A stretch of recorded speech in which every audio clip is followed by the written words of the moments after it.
Hello there, and thanks for staying with us on Africa Independent Television, AIT. Welcome to People, Politics, and Power. I am Imonia Marere.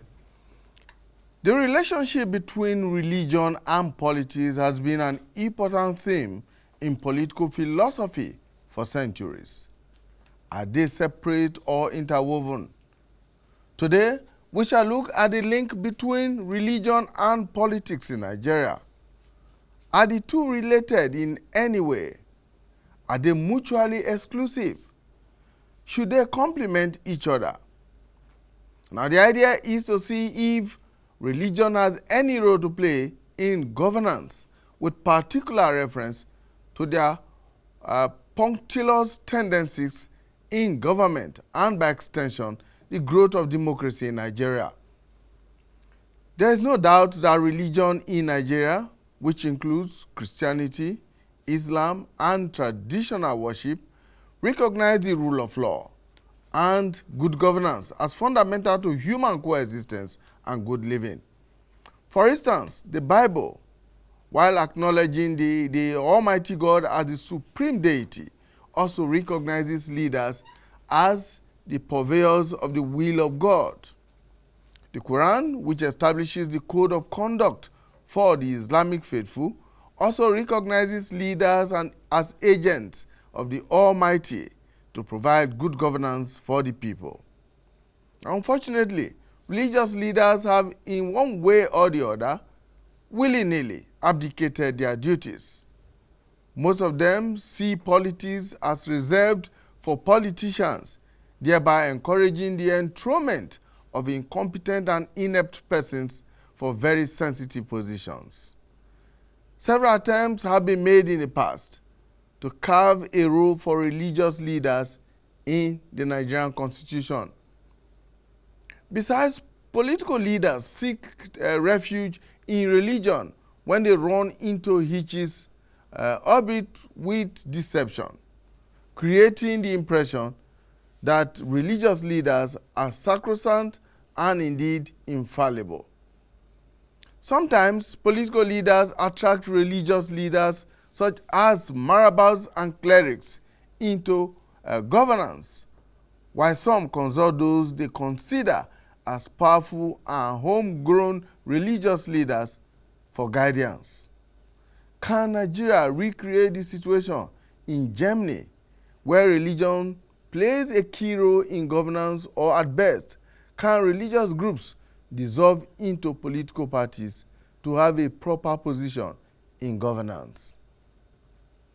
Will this be better than the present pretense in which religious leaders are surreptitiously involved in government and governance? Is that the best for Nigeria? If, for instance, political leaders can hear from God through the religious leaders on the best way to go to prevent a failed state or a failed government, well, these are very many questions that deserve answers. And I'm joined in the studio by Reverend Williams Okoye. Reverend Okoye is the founding general overseer of the All Christian Fellowship Mission. Okoye was the former chaplain of the presidential villa during President Olusegun Obasanjo's administration. Thank you so much for finding time to join us, Reverend Okoye. Thanks so much. Also joining us in the studio is Ustaz Maisuna Yahaya. Ustaz Yahaya is the founder of the Mestufia Society of Nigeria, and he is joining us to take a look at this all-important issue. Thank you so much, Ustaz, for joining us. You're welcome. Thank you very much. Now, before we kickstart our discussion proper, let us look at some developments in the last few days. Now, last week, Catholic bishops took their concerns for the Nigerian state and the people to Aso Rock Presidential Villa in Abuja, where they met with President Muhammadu Buhari. They expressed their discontent with the state of national security and the unemployment situation, amongst other issues that the Catholic bishops spoke about. The Archbishop of Jos, Ignatius Kaigama, spoke with State House correspondents after the meeting with the president. The concerns of poverty, our young people unemployed and idle away and resort to hard drugs and very violent behavior. The herdsmen and the farmers, it's so disgraceful that we should kill ourselves in Nigeria because these two groups are at each other's throats. We believe our president can do something. Apart from being our president, he has the interest of the security of Nigerians, and he also has some affinity with those herdsmen who graze and rear their cattle and so on. And I believe he's also a farmer. So he can combine the two interests in herding and farming and come up with a solution that will be fair and all the different groups will feel they belong. Bishop Kaigama is the president of the Catholic Bishops Conference, and that group has spent the whole weekend in Abuja meeting and brainstorming over very many issues, including, of course, the current challenges, the security challenges across Nigeria. Now, moving on to political issues proper. The ruling All Progressives Congress, APC, is fighting what many have described as one of its greatest political battles since its formation, as many of its state chapters are factionalized, and many prominent members of the party are at daggers drawn, especially as the 2019 elections beckon. There's hardly any love lost amongst its members. Now, mistrust and betrayal seem to be the order of the day in the party. In fact, the crisis in the states could be the ready excuse by members of the party, especially those in the National Assembly, that is the lawmakers who are members of the party, to defect to other political parties ahead of the 2019 elections. Well, a practice that has become characteristics of election years. Every election year you see politicians jump from one party to the other, and of course they look for ready-made excuses such as crises and factions within the parties to achieve their aim. Now, former Lagos State Governor Bola Ahmed Tinubu has been appointed at the head of a reconciliation committee, and that committee has already started its work with a call at the national headquarters of the APC in Abuja. And of course, over the weekend, it also visited Sokoto State to check the moves, possible moves by members to take a walk or vote with their feet, as they say it, to other political parties. And we serve you soundbites of the APC national leader at the APC national headquarters in Abuja when he visited the secretariat last week.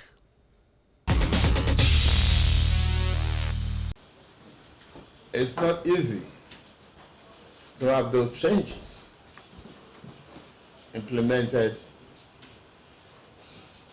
like instant coffee. We have to grow it. We have to face challenges.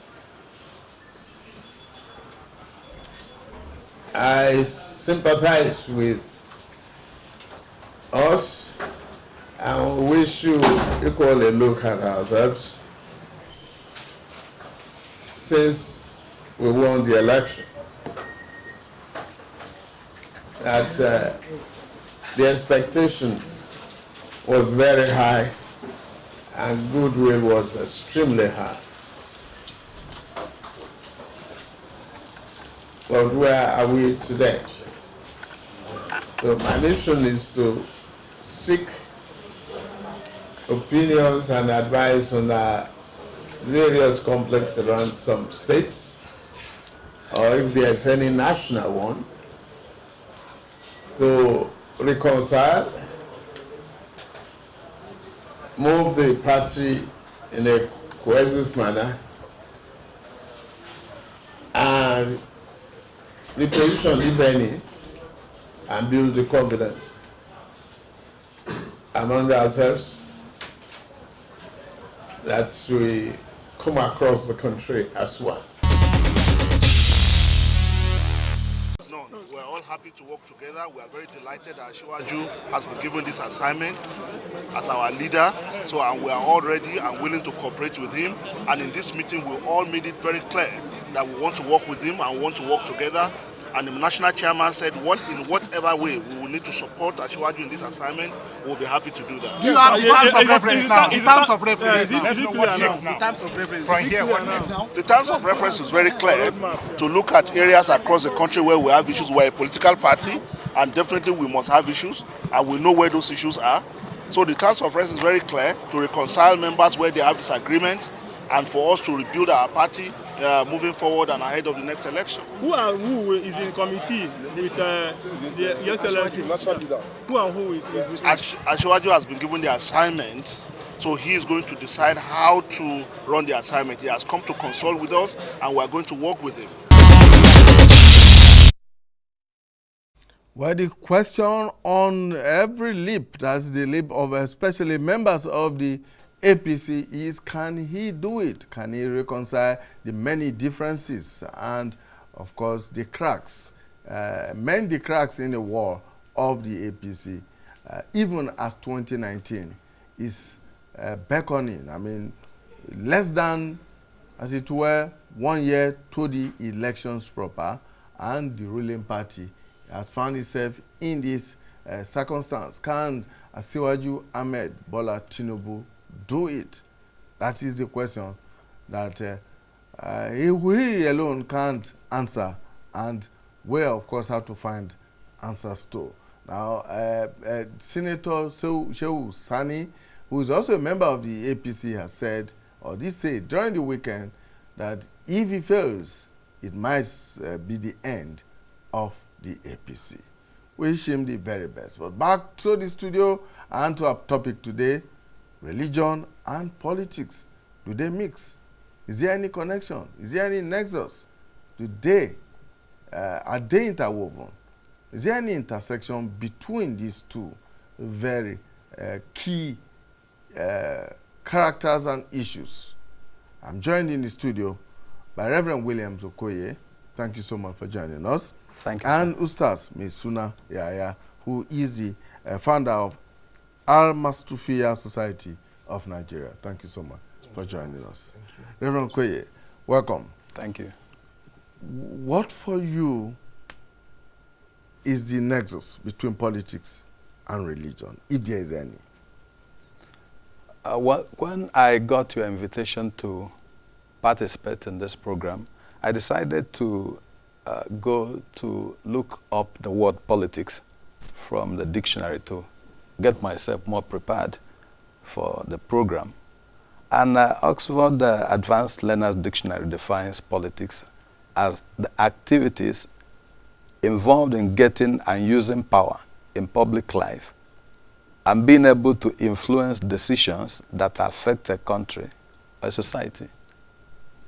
Now, if this is the meaning of politics, I believe that there's nothing that separates the church from politics, because it is a part of life, both for the church and everybody else. So it's like some people say that we're all political animals. So I believe that the church has a role to play, a very important one for that matter. Usas? Of course, the answer is a two-way one. Under normal circumstances, religion is supposed to be distinctly different from politics. From the other angle, Nigeria, as a case study, There is no way one can divorce or divulge or separate religion from politics. The politics in America is quite different from the politics in Nigeria here. Take, for example, can we have any of the politicians who can vow and say that he has never visited either the church or the mosque, either the reverend or the ustaz or the imam, before, during, or even shortly before leaving the position? The answer is no, none. That is number one. Number two, we have different kinds of politics, and so politics has to be played. We have family politics, social politics, economic politics, and the political politics itself. Therefore, they are all interwoven, and we have synergy in between them. And like I have said, especially Nigeria's case is quite a different one. There is no way we can, in totality, divulge politics from religion, because they go hand in hand. Yes, both of you seem agreed on that, that there's a nexus. Yeah, the two seem to be interwoven in a way. Now, if that is the case, what do you think should be the role of religion in politics and vice versa? Very good. That's to me, man? Yes. Number one is the religious leaders will have to maintain the status quo of being the guidance, the counselors, advisors, and spiritual leaders by telling the naked truth to the politicians. This is what God has said. Try to do it, because after leaving this place, there is another place where we're going to live. Therefore, play well your politics, because you shall meet your Lord one day. One day. That's number one. Number two, if you don't play it well, even your conscience will still prick you. Like the Bible quotation I have here, and that is Romans 13, 1-7. It says, let every person be subject to the governing authorities. And when we say authorities there, that's plural. It means whether chairman, local government, whatever. The only angle where we may differ from what they are doing is when they are going wrong.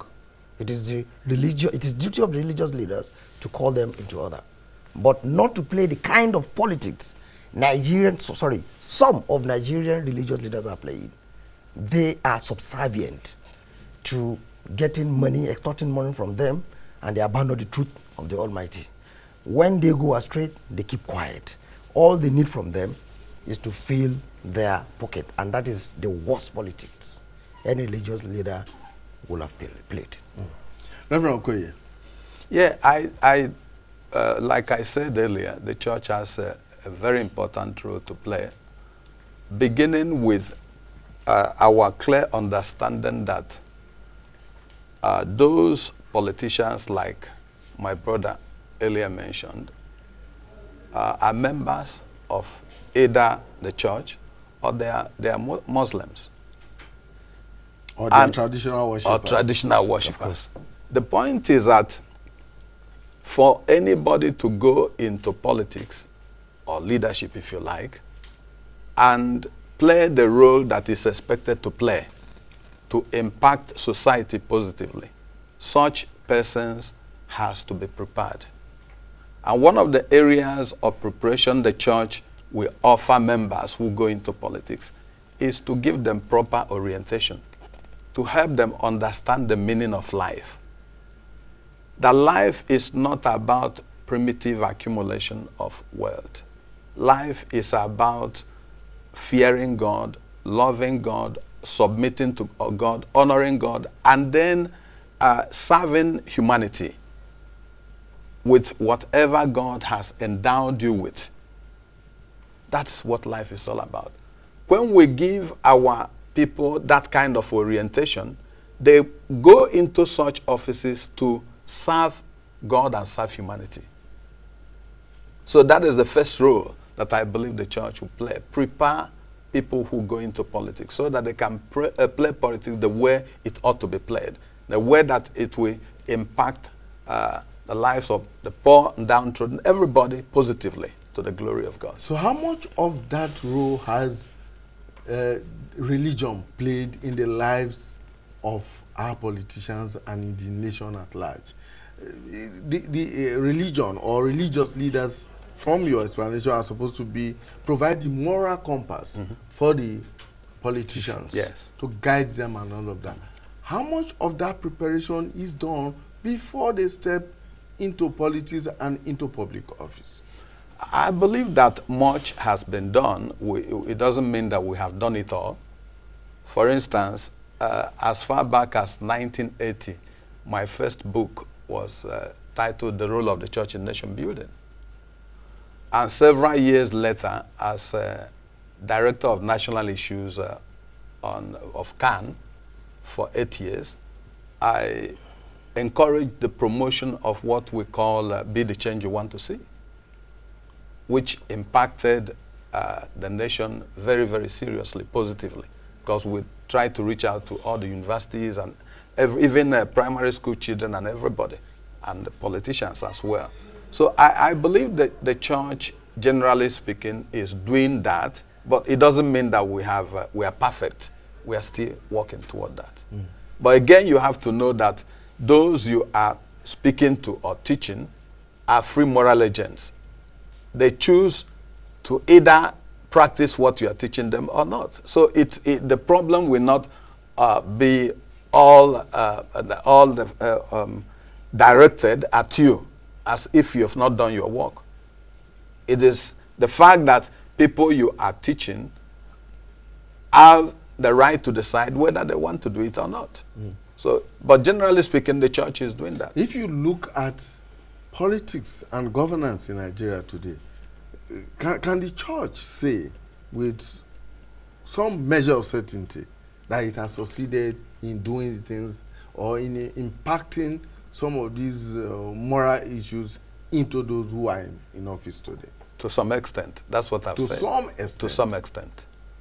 I don't believe that we have done everything that we are supposed to do, but I believe that we are doing it, and we keep on encouraging ourselves and our people to do what they are supposed to do. Ustaz, I'm going to throw those same questions to you. I mean, if this is the role that religion ought to play in our national life, in guiding our politicians and guiding our public office holders along these lines, and ensuring that, look, in addition to practicing their politics, they should be guided by the tenets of their various religions. Can we say with certainty, with some measure of certainty, that looking at the landscape today, that religion has succeeded to some extent in imbuing these people some of those virtues? As a practicing teacher, let me grade it. If a child scores 25/30 over 100, can we call that a pass? That's a failure. The truth must be told. The religious bodies are trying, but not to the extent to which it is expected. Even not to the extent to the extent that the Almighty God Himself is expecting from us. That is the truth. If you look at it clearly, it is very obvious that most religious houses emphasize on affluence, money, riches, more than salvation, especially salvation there. Salvation here may to some extent mean riches, but what we mean by salvation is somebody who has become part of the Almighty God, somebody who has gained paradise right from here on earth. But you discover that when we get to podium, I'm not saying all, please, but I'm saying at least a little less than half or half of the way I've studied. We emphasize money, affluent position. Rather, how many churches, how many mosques have they ever preached death for about 10 times within 2 months? That whatever you must have accumulated, whatever you must have gathered, one day, you are going to face your Almighty for accountability. At least one of the things you can use in scaring people away from doing the wrong thing is death. Because under normal circumstances, nobody wants to die. Even those who are killing people, they wouldn't like to die. So but by the time you tell us, or we tell them, look, let us do exactly what is expected of us. Because even that position which you are, like one of the Quranic verses says, Kulillahumma malik al-mulk. Position, sovereignty, kingdomship belongs only to Almighty Allah, and He shall not give to anyone except the one whom He wills. Then for you to have been there, it is just a favor from the Almighty. And they should remember that yesterday they weren't there. Today is a parable for tomorrow that they will not be there. How many times have we said this? Most times, we groom them for what we need from them. And by the time we get it, we drop them. That's number one. Number two, right from home, our homes. Charity, they say, begins at home. What do we do at home? How many of us who are leaders train our children at home first? Rather, we rush into the community than leaving aside our family members. Not saying all, but the majority, that's what we do. We're after. And not because of what we're supposed to do. I mean, what we expect to do, but what we hope to get. Of course, like our Reverend has said, it doesn't mean religious bodies are not doing. They are. But perhaps if you can attach it to the end time, because no matter what you have said to some people, they turn deaf and dumb ears. They won't hear. But that doesn't mean that we'll stop or we abandon or will not do exactly what is expected of us. Which so 30%. Which is where my next question comes from. Where are the churches and mosques failing? Isn't that they are not doing enough, or that they are doing their very best, but that the seeds are falling on hard ground and not germinating? If that is the case, let's take it like this.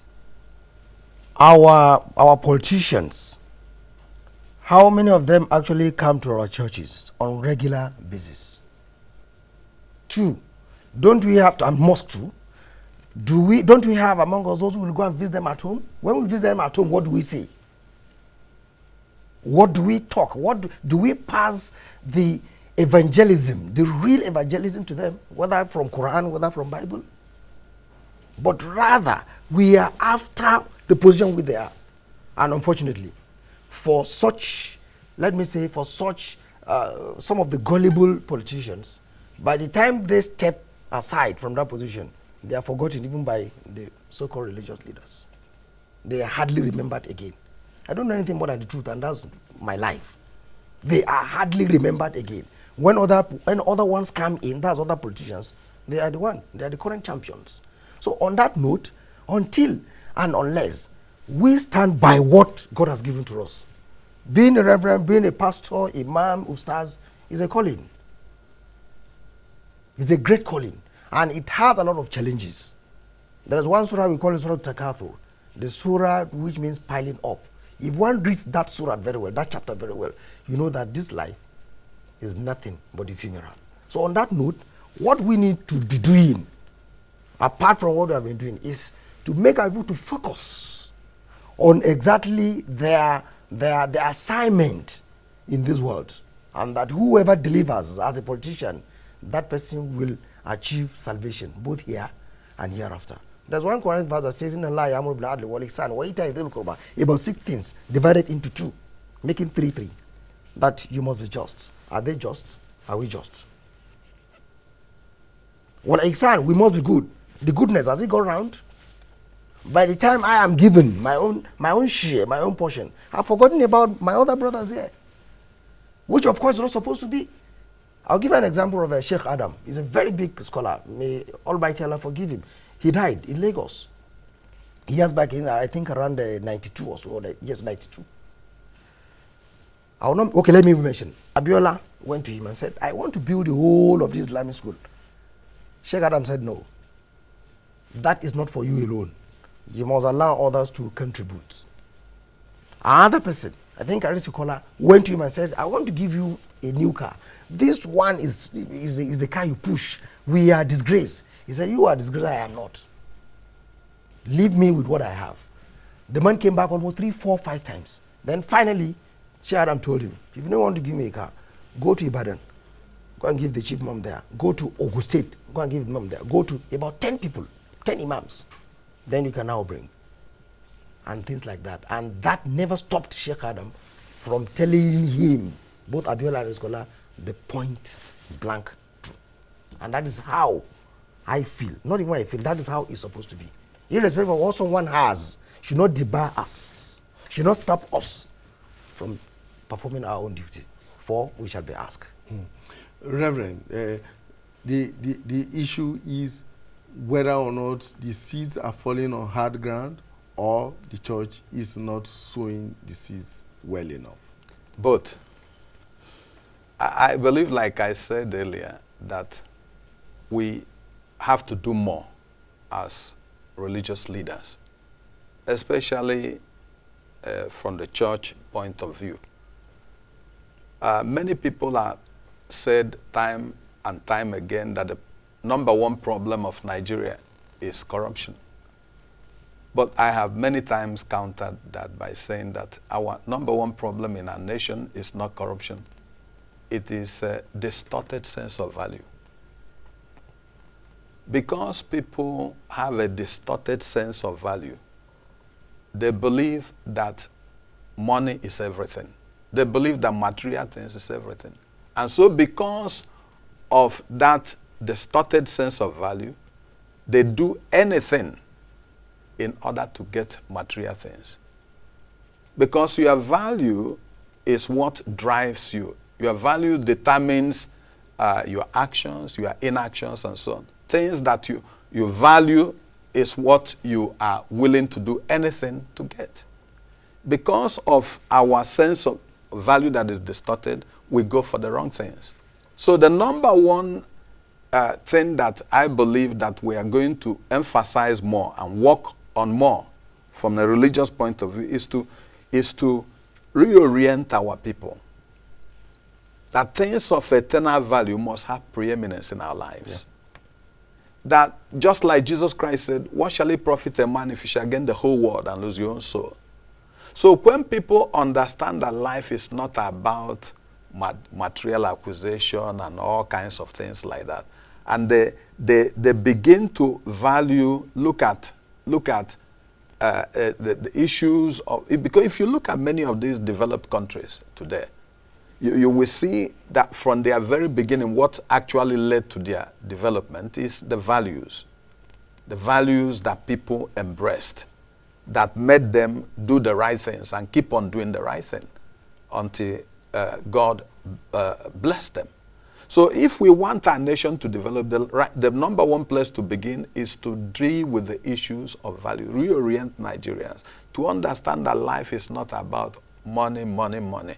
Life is about service. Life is about love for one another. Life is about hard work. It's about patience. It's about bringing honor and glory to God. It's about putting smiles on the faces of other people, and so on.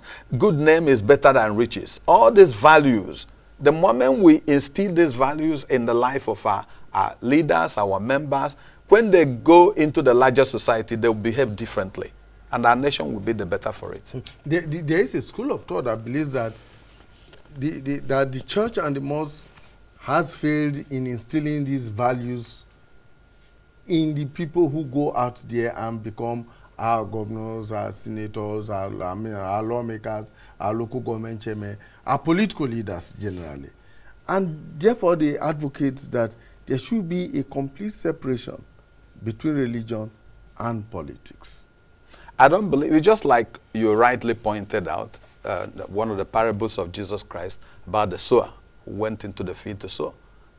Those grounds represent the hearts of men that hear the word. So if you drop the word, if you preach the word, if you teach the word of God to people, and they decide not to practice what you are teaching them, you cannot force. You can only take the horse to the river. You can't force the horse to drink water. So I believe that in a sense we are doing what we can do, but we are not doing our best. On the other hand, the people we are talking about are not taking the word they are hearing or they are receiving seriously.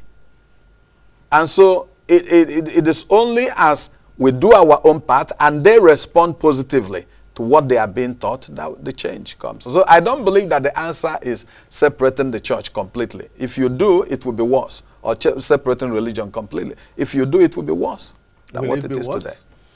It is more than worse. Why? Because... So you believe that at the moment, religion is a moderating force? Is a moderating force. Because these politicians, I am saying it point blank, that they can't exist on their own. Before campaign, what do? They visit mosque, that's the masajid, and the churches. Pray for us. They can't do it. Why? Because they can. Majority of them cannot, or they do not have either the ability or the time to do that prayer themselves. So they need someone or some other people over there who will do it for them on their behalf. And by the time the election is won, under normal circumstances, for those who show gratitude among them, they still come back. Thank you, Father. Thank you, stars. The only time they will not visit us is when they are removed, or when the going is no more going. Then perhaps that time, you know, human beings, they may think otherwise. And on that note, there is one particular thing which we still need to do. Those who come to give us billions and millions, we need to ask them, are you sure this is legal? Mr. Murray? Or legitimate. Legitimate. How many of us ask this question? Rather we say, may God bless the money. May God put paraka in the money. Without asking or questioning, whether The directly source. or indirectly, the source. And this is where they gain more grounds, more power, and some strategical points again to define that. So I am telling you, hold on please. I am saying it, this is the ITCO, it's all over the world. I am saying it, there are some particular politicians, if they come to me, in my life I have never held 1 million as you are seeing me. I have never. And I repeat, I have never, 1 million I have never. But I don't know of tomorrow that I want to borrow or loan. I want somebody to loan me. But as I'm talking to you today, today is 19th of February, I have never counted 1 million. There are some particular politicians, if they come today and they give me 10 million cash, Mr. Murray, I will honorably reject it. Because in their states, there are, the state, I don't want to mention, in their state, there are some who will call people here in Abuja, we are hungry, please help us. So why not look for such people within the community which you have come from? But you want to give because you know what to retrieve or to get as a kickback from them. Why not look for such people and give to them? After all, I have my own job as a civil servant. I thank God for the little I earn, because there is not, if I want to eat, God provides it. But what about the common peasant? To take breakfast is a difficult thing or a difficult task in their lives. So I am saying, and I repeat here, this is AIT. It's not underground talk. There are some, if they come to give me 10 million today, I'll say, thank you very much, but please go back to your constituency. I know of this, I know of this. He has sent for me to help him pay his child school fees. I'm not praising myself, but I'm saying this is the way it's supposed to. By that, when we preach to them, they will listen. Leadership, they say, by what, sir? Example. All right, Reverend, because that of course takes us to the next issue. He mentioned it about how politicians exploit politics for their own purposes, for their own selfish interests.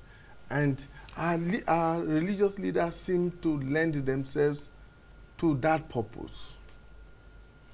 Well, like my brother here said, I want to be very careful not to be too general, because there are exceptions. For instance, in the church, when people give money, sometimes you don't even know as a pastor. You don't even know they are giving the money. For instance, an offering is being taken. People are giving money and putting money into it. You don't, and you are not a member of the finance committee. When people finish collecting money or putting money into the distance, the people who handle money will go and sort it out. And the only time you know probably will be when they have paid it into the bank and maybe they want to do some expenditure and you're part of the signatory and you do this thing. So it's not always easy to be able to question, but occasionally you have the privilege of being questioning people. But many times they wouldn't even consult, you wouldn't even know. So I believe that as leaders, we need to be careful ourselves. Because like my friend rightly pointed out, we cannot preach what we don't practice. We have to be examples of what we are preaching. And try to make sure that we are not used by anybody to advance his own personal agenda. Because it is undermining the purpose for which God has called us and put us in the position he has put us. It's an abuse of privilege. You see, in our country, Nigeria today, as it is in most other societies, these two extremes, religion and politics, are passion-driven. You see people who practice their religion with so much passion, believe everything that the religion teaches them, and you also have those who are adherents, or rather who are members of a political party, who believe in a political philosophy, and they are driven by the passion for that belief, that political belief system. So, and there comes a time when politicians exploit one for the other. Particularly, politicians exploit religion for political purposes.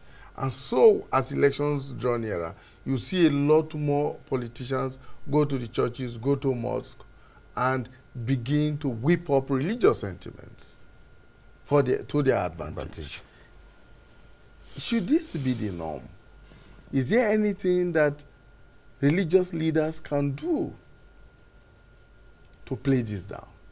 Yeah, I believe we have a lot to do, because we read, I read not too long ago about some politicians who went for a function, one of the states, the federation, and at during the function, one of the political leaders was invited to address the congregation, and the pastor or the priest said, no, this is not a political political ground where you will come and play politics. And several others have done so in recent times. I believe that we are not supposed as leaders, religious leaders, to allow our platform to be used to create some kind of impression that is not right. It doesn't mean that we don't encourage our people who go into politics, pray for them and so on, but we'll not allow them to exploit that opportunity to whip up unnecessary sentiment. It is wrong to do so. Do you know that, if I may ask this question, sorry, I'm not supposed to ask you, but on the other one, good. Do you get to know that begging is not allowed in the mosque?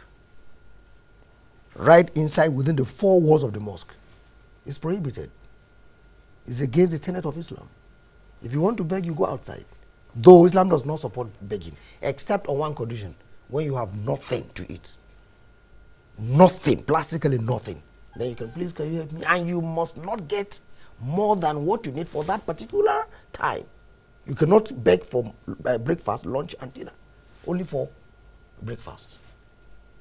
Therefore, that is the same ruling that counters talking anything outside religious matters within the mosque. It is never allowed. Any mosque you see convening, accepting that, the mosque committee does not know what it does. It means they don't know Islam at all. Therefore, coming to campaign, coming to talk politics in mosque, it is not allowed, because the verse of the Quran says, وَأَنَّ الْمَسَاجِدَ لِلَّهِ. This is the mosque, the masjid, where you worship Allah alone. Don't come and say any other thing here within the mosque. This is what we're supposed to stand by, as said by my friend, that we are not supposed to allow them. We don't hate them. We are human beings all together. We belong to the same country and whatever. But there are some certain things that we should not allow. Thereby, it will send a signal to them that these people, they are upright, they know what they are doing. Number two, if I am the imam of my mosque and I have 10 cars, 10, apart from the one that I've designated for my children's school runs, apart from the two my wife uses, that is 2 plus 1 plus 10, making 13.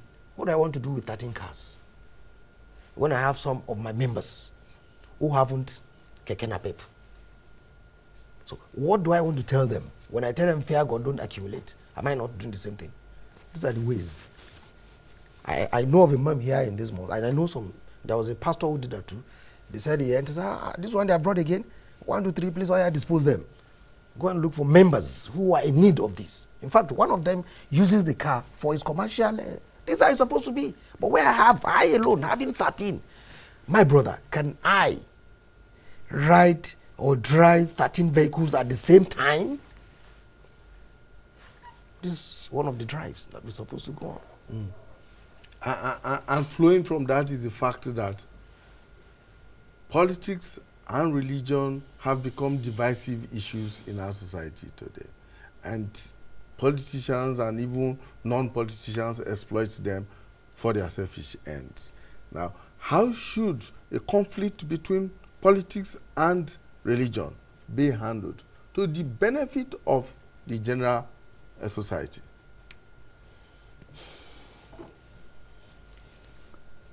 There are qualities, amiable and expected qualities that every single person must go by, whether Christian, Muslim, or even the traditional worshippers. Our character, our attitude, our being, exactly the way the Almighty God wants us to be. That's number one. Number two, up to today, I find it difficult to believe that we have ever had religious crisis in Nigeria. There shall be no any reaction without action. Even grammatically, action comes before reaction.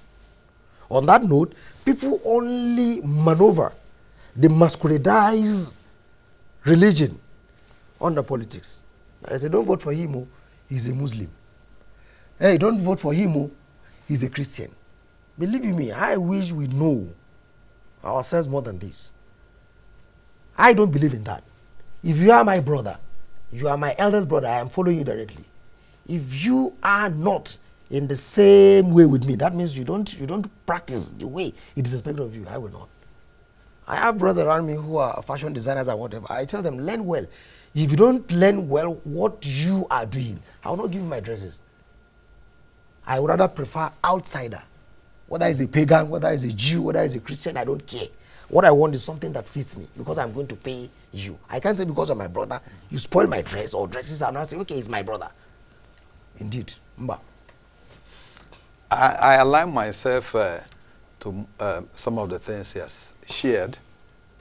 And if we understand that in our nation, we'll go a long way to becoming the nation of our collective dream. We have a lot of people who go by the name Christian in government today, as in the past. And we also have a lot of Muslims. Of course. If we all, for instance, I was speaking somewhere the other day, and I said, I discovered not too long ago that what we usually call the golden rule is found in every major religion in the world. And I've read it. In all the major religions in the world, you have the golden rule enshrined in their holy book. What does the golden rule say? Treat others the way you want others to treat you. I say, if we don't agree on any other thing in Nigeria today, and we all, whether we are traditionalists, whether we are Muslims or Christians, we decide to obey that rule found in our holy books, to treat every person the way we want to be treated, Nigeria will become almost heaven on earth. So there are qualities that anybody that is going to be a good leader must possess, whether he's a Christian or a Muslim. If those qualities are there and that person has a track record of practicing that in the past, not just now that you are trying to become a political leader, you want to tell us you are going to do that. We look at your past and see if you have actually practiced those in the past. Whether you are Christian or Muslim, I will encourage people to vote for you. Because the issue is not about religion here now. If we, for instance, we promote justice, fairness, and equity, and it is a part of our track record, we are known for that in the past, I don't care whether you're a Christian or Muslim, because you will treat everybody the way the person is supposed to be treated, and you will do the right thing. So when we begin to encourage our people to understand that and vote that way and think that way, nobody will not allow anybody to manipulate us, because we are looking for people who possess the qualities that will enable them deliver the dividends of democracy. On the final note, to Stars, how can the church and the mosque and even traditionalists pass on this message to the average Nigerian who is the voter, not to see politics as being manipulated by politicians to suit their purpose? Because like both of you seem to have agreed, it is done in order just to gain political power. When that goal has been achieved, all else does not matter. And the ordinary person is the instrument used in attaining that goal.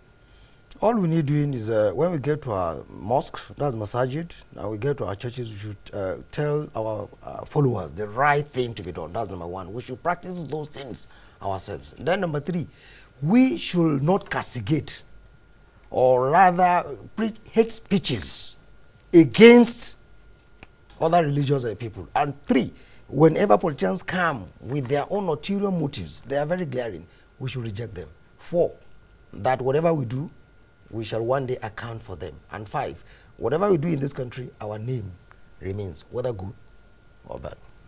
Thank you very much, gentlemen. Ustaz Maisuna Yahaya is the founder of Our Mustafia Society of Nigeria. He's joined us on People, Politics and Power, alongside Reverend Williams Okoye.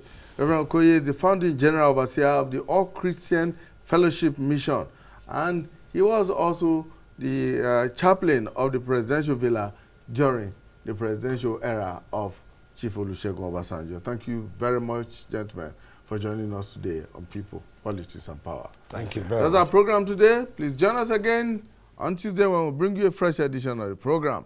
And please follow us on our Twitter handles, on our Facebook pages, and of course on our YouTube. You can watch all other editions of the program if you missed this live event. Thank you so much. God bless you. And my name is Imoni Amarere. Bye for now.